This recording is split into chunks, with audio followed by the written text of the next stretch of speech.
There is something quietly eerie about seeing a table full of people, none of whom are talking. Their feet shift, their gaze flicks between phone screens and uneaten food, simultaneously, alone and together. I've sat at that table before, and later I've wondered, what is unhappiness? We live in a world that advertised unlimited connection, but delivers emptiness. A world where meals happen with our heads bowed to glowing rectangles, not to each other. In one recent survey, a quarter of Americans reported eating all their meals alone on a typical day, an increase of over 50% in just 2 decades. And those who dined solo reported lower overall life satisfaction. It's not just physical isolation, it's an emotional numbness, a feeling that the person across from you is truly just another algorithm, scrolling, but never reaching out. We are overstimulated, overconnected, overinformed, yet suffering from the quietest epidemic humanity has known. In a 2023 global survey, 1 in 5 people reported feeling lonely, a lot of the day yesterday. In some countries, the rate climbs above 60% among young adults. Yet most sufferers don't call it a crisis because we've been told suffering is private. There's another crisis underneath this one, the meaning gap.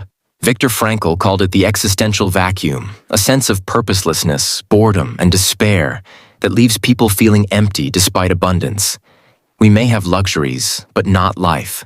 We may have 10,000 songs at our fingertips, but not one that sings to our soul. In 2024, the United States fell out of the world's top 20 happiest countries for the first time since the Happiness Report began in 2012.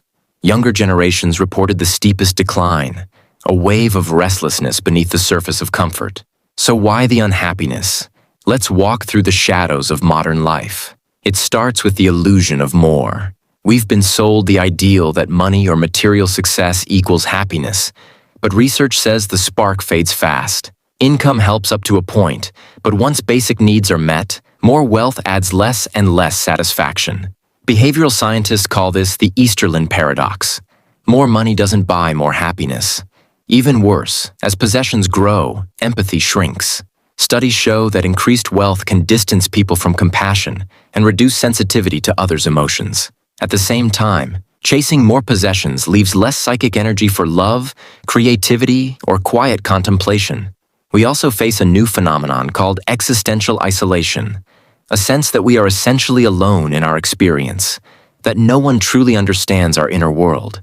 Even in crowds, we feel separate.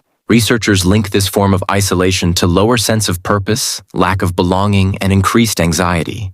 And technology fuels this. Social media lures us in with the promise